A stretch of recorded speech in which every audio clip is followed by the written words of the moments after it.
আসসালামু আলাইকুম, welcome back I doctor Amit. So বেশ, আশা করি আপনারা সবাই ভালো আছেন। সো আজকে আপনাদের জন্য আরও একটি নতুন happy birthday photo frame design নিয়ে হাজির হলাম। সো আপনারা এই বার্থডে ফটো ফ্রেমটি মোবাইল ফোন দিয়ে ডিজাইন করতে পারবেন এবং আপনারা চাইলে এটিকে কম্পিউটার দোকান থেকে 6:8 এইচডি কোয়ালিটিতে প্রিন্ট করে আপনার ঘরে সাজিয়ে রাখতে পারবেন। সো বেশ, এই ডিজাইনটি তৈরি করতে যে পিএলপি ফাইল বা প্রজেক্ট ফাইলটির প্রয়োজন হবে সেটি ফ্রিতে পেতে হলে প্রথমে আপনাকে ভিডিও থেকে 4 সংখ্যার পাসওয়ার্ড সংগ্রহ করতে হবে। সো আপনারা এখন যে পাসওয়ার্ডটি দেখতে পাচ্ছেন, সো এই পাসওয়ার্ডটি সহ আরও 3টি পাসওয়ার্ড ভিডিওর মাঝে মাঝে বেশ উঠবে, সেখান থেকে সংগ্রহ করবেন। এরপর ভিডিও ডেসক্রিপশন বক্স থেকে পিএলপি ফাইল ডাউনলোড লিঙ্ক, এই লিঙ্কে ক্লিক করে পাসওয়ার্ডের মাধ্যমে এই ডিজাইনটির পিএলপি ফাইলটি ডাউনলোড করবেন।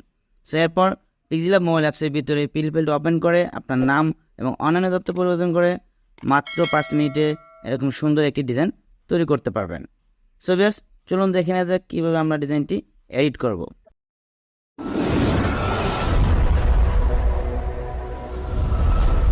সো ভিউয়ার্স, ডিজাইনটি তৈরি করার জন্য আমরা প্রথমে পাসওয়ার্ডের মাধ্যমে পিএলপি ফাইলটি ডাউনলোড করে নিব। এরপর আমাদের প্রয়োজন হবে এই পিক্সেলab মোবাইল অ্যাপস। সো আপনারা এই অ্যাপসটি গুগল প্লে স্টোর পিক্সেলab লিখে সার্চ করলে পেয়ে যাবেন। এছাড়া ভিডিও ডেসক্রিপশন বক্সের লিঙ্ক দেওয়া থাকবে, সেখান থেকেও ডাউনলোড করতে পারবেন। সো অ্যাপসটির ভিতর আসার পর আমরা প্রথমে ওপর থেকে 3 ডট অপশনে একটি ক্লিক করব। এরপর নিচ থেকে open.plp ফাইল এখানে একটি ক্লিক করব। সো ভিউয়ার্স, এরপর আমরা ওপর থেকে .plp এখানে একটি ক্লিক করব। সো ভিউয়ার্স, এরপর আপনারা দেখতে পারবেন আপনাদের ফোনের ফাইল ম্যানেজারের ডাউনলোড ফোল্ডার এখানে সিলেক্ট করা আছে। এর নিচে আপনারা একটি ফাইল দেখতে পারবেন, birthday photo frame design PLP. So আপনারা জাস্ট এই ফাইলটির উপরে ক্লিক করবেন। সো আপনার ফাইলটি আগে পাসওয়ার্ডের মাধ্যমে ডাউনলোড করে নেবেন। সো এরপর আপনারা এখান থেকে ওপেন অ্যান্ড অ্যাড এই অপশনে একটি ক্লিক করে দিবেন। সো এরপর ব্যাক বাটনে একটি ক্লিক করবেন, দেখবেন ডিজাইনটি আপনার পিক্সেলab অ্যাপসের ভিতরে ওপেন হয়ে গেছে। সো এখন জাস্ট এডিট করবেন। সো আমরা প্রথমে এই ছবিগুলো পরিবর্তন করব। সবগুলো ছবি আপনি আপনার ছেলে মেয়ে অথবা আপনার প্রিয়জনের ছবি এখানে অ্যাড করে তাকে বার্থডেতে উইশ করতে পারবেন। সো আমি এখানে ছবিগুলো পরিবর্তন করছি। সো কীভাবে করবেন? সো আপনারা প্রথমে এই ছবির উপরে একটি ক্লিক করবেন। সো এরপর নিচ থেকে এই মাঝখানে যে অপশনটি রয়েছে এখানে একটি ক্লিক করবেন। এরপর বাম পাশ থেকে এই রিসিলেক্ট এই অপশনে একটি ক্লিক করবেন।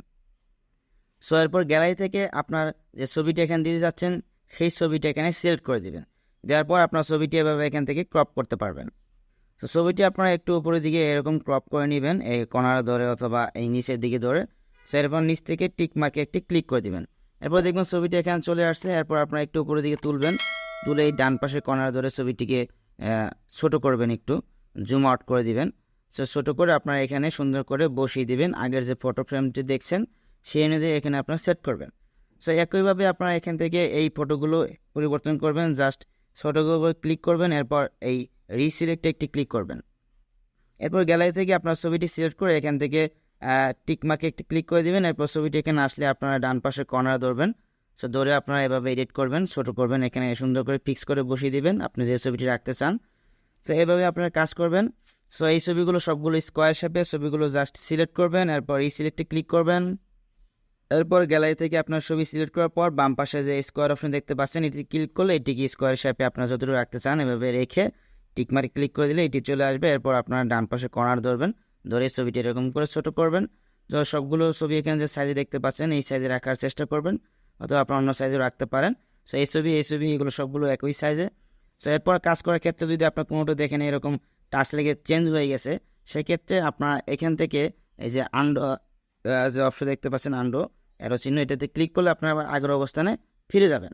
ঠিক আছে? সো ভিউয়ার্স, এরপর আপনারা এই লেখাগুলো, এরপর ক্যালেন্ডারটি, এরপর এখানে আপনার মেসেজ, এগুলো পরিবর্তন করবেন। তো একইভাবে আপনার লেখাগুলো পরিবর্তন করবেন, আমি দেখিয়ে দিচ্ছি। সো আপনারা প্রথমে নিচ থেকে এই অপশনে একটি ক্লিক করবেন। জাস্ট এই অপশনে একটি ক্লিক করবেন, করার পর আপনারা এখান থেকে যেই লেখাটি পরিবর্তন করতে চান সেই লেখাটির উপরে ক্লিক করবেন। সো ধরেন আপনি মাস পরিবর্তন করবেন। সো মাসের উপর ক্লিক করে নিচ থেকে এই এডিট অপশনে একটি ক্লিক করে দিবেন।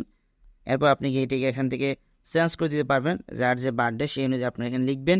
লিখে আপনারা এখানে সালও অ্যাড করতে পারেন চাইলে। এখানে এরপর ওকেতে ক্লিক করে দিবেন। এরপর এটিকে আপনারা দেখবেন পরিবর্তন হয়ে গেছে, মাঝখানে বসিয়ে দেবেন ক্যালেন্ডারে। সো ডেট পরিবর্তন করার জন্য আপনারা এই প্রত্যেক লাইন এডিট করতে পারবেন। সো আপনারা ক্যালেন্ডারটি বের করবেন, মোবাইল থেকে বের করে আপনারা এই প্রথম লাইনের উপরে ক্লিক করে এডিটে ক্লিক করে আপনারা ক্যালেন্ডার দেখে দেখে এখানে ডেটটি চেঞ্জ করবেন।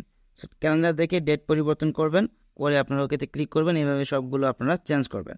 সো এখানে যে লাভটি দেখতে পাচ্ছেন এটি আপনারা কীভাবে বার্থডে ডেট অনুযায়ী সরাবেন সেটি আমি দেখিয়ে দিচ্ছি। সো আপনারা প্রথমে এই লেয়ার অপশানে একটি ক্লিক করবেন, এরপর নিচের দিকে চলে যাবেন।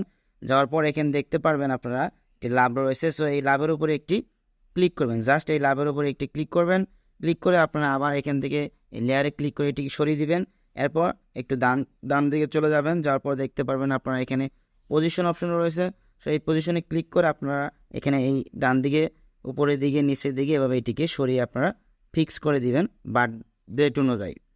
সো একইভাবে আপনারা এই মেসেজগুলো জাস্ট পরিবর্তন করতে পারবেন। মেসেজের উপর ক্লিক করে আপনারা এখান থেকে এডিটে ক্লিক করবেন অথবা মেসেজের উপর ডাবল ক্লিক করবেন। এখানে করলে আপনারা এখানে আপনার ইচ্ছা মতো মেসেজ লিখবেন, লিখে ওকেতে ক্লিক করতে পারবেন। এটিকে আপনারা এই কর্নার ধরে সাইজ ছোটো বড়ো করতে পারবেন। এরপর আপনারা এখান থেকে এই ডিজাইনটি সেভ করবেন। সেভ করার জন্য এখান থেকে সেভ আইকনে চলে যাবেন, সেভ আইকনে ক্লিক করবেন, এরপর সেভ অ্যাজ ইমেজ এই লেখাটির উপরে ক্লিক করবেন। সো এরপর এখান থেকে আপনারা সেভ টু গ্যালারি এই অপশানে ক্লিক করে দিলে এই ডিজাইনটি আপনার গ্যালারিতে সেভ হয়ে যাবে।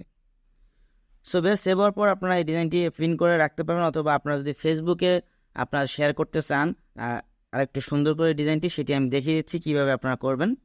সো আপনারা এটিকে এখান থেকে কেটে দেবেন। কেটে দেওয়ার পর আপনারা আবার পুনরায় পিক্সেলab অ্যাপসের ভিতরে চলে যাবেন। যাওয়ার পর আপনারা এখান থেকে প্লাস আইকনে একটি ক্লিক করবেন, এরপর ফর্ম গ্যালারি এখানে ক্লিক করে দিবেন। সো এরপর আপনারা এই ব্যাকগ্রাউন্ড এই ফটো ফ্রেমটি আপনারা ডাউনলোড করবেন। সো এই ডাউনলোড করার লিঙ্কটি আমি ভিডিও ডেসক্রিপশন বক্সে দিয়ে দেবো। তো আপনারা যে পিল ফাইল ডাউনলোড করবেন ওখানে এটি ডাউনলোড লিঙ্ক থাকবে, সেখান থেকে এটি ডাউনলোড করে নেবেন। এরপর আপনারা এটিকে গ্যালারি থেকে এখানে অ্যাড করবেন। অ্যাড করার পর এখানে টিক মার্ক ক্লিক করে দিবেন, দেখবেন এটি এখানে চলে আসছে। এরপর কর্নার ধরে এটিকে সম্পূর্ণ এখানে দিয়ে দিবেন, অথবা মাঝখানে ক্লিক করবেন। এই মাঝখানে ক্লিক করার পর আপনারা অনেকগুলো অপশন দেখতে পারবেন। সো এখান থেকে দেখতে পাবেন রিলেটিভ সাইজ, এটিকে 100 করে দিবেন। তারপর এখানে টিক মার্কে ক্লিক করে দিবেন। সো এরপর আপনারা কী করবেন, আবার এখানে প্লাসে ক্লিক করবেন, এবার ফর্ম গ্যালারিতে ক্লিক করবেন। সো এরপর একটু আগে আপনারা ফটো দিয়ে যে ডিজাইনটি করেছেন সেই ফটো অ্যালবামটি সিলেক্ট করে দিবেন, এরপর টিক মার্কে ক্লিক করে দেবেন, দেখবেন ডিজাইনটা এখানে চলে আসছে। এরপর এটিকে ফ্রেমের এই ডান পাশে কর্নারে রেখে এই ফ্রেমের মাঝখানে এটিকে আপনারা বসিয়ে দিবেন। সো দেখবেন এটি বসিয়ে দেওয়ার পর এটাকে আপনারা পুনরায় আবার এখানে সেভ আইকনে ক্লিক করবেন, এটিকে সেভ করবেন। সেভ অ্যাজ ইমেজ এখানে ক্লিক করলে আপনারা এখান থেকে ডিফল্টের ডান পাশে ক্লিক করবেন। ক্লিক করে আপনারা এখানে যে আলট্রা রয়েছে আলট্রাতে সিলেক্ট করবেন। এরপর এখান থেকে সেভ টু গ্যালারিতে আপনারা ক্লিক করে দিলে এই ডিজাইনটি এইচডি কোয়ালিটিতে গ্যালারিতে সেভ হয়ে যাবে। এরপর আপনারা চাইলে এই ফটো ফ্রেমটি ফেসবুক সহ অন্যান্য সোশ্যাল মিডিয়াতে সুন্দরভাবে শেয়ার করতে পারবেন বা আপনার প্রিয়জনকে গিফট করতে পারবেন। সো ভিউয়ার্স, এই ছিল আজকের ভিডিও। আশা করি আপনারা বুঝতে পেরেছেন কীভাবে ডিজাইনটি এডিট করবেন। এরপরও যদি ডিজাইনটি তৈরি করতে অথবা পিএলপি ফাইল ডাউনলোড করতেও যদি কোনো সমস্যা হয় অবশ্যই কমেন্টস করে জানাবেন। আর হ্যাঁ, আপনারা যারা আমার চ্যানেল নতুন তাদেরকে অনুরোধ করবো চ্যানেলটি সাবস্ক্রাইব করে পাশে থাকবেন এবং একটি লাইক কমেন্ট শেয়ার করে জানিয়ে দেবেন আপনার ডিজাইনটি কেমন লেগেছে। সো ভিউয়ার্স, আজকের মতো এখানেই বিদায় নিচ্ছি। দেখা হবে পরবর্তীতে নতুন কোনো এক ভিডিওতে। সে পর্যন্ত সবাই ভালো থাকবেন। আল্লাহ হাফেজ।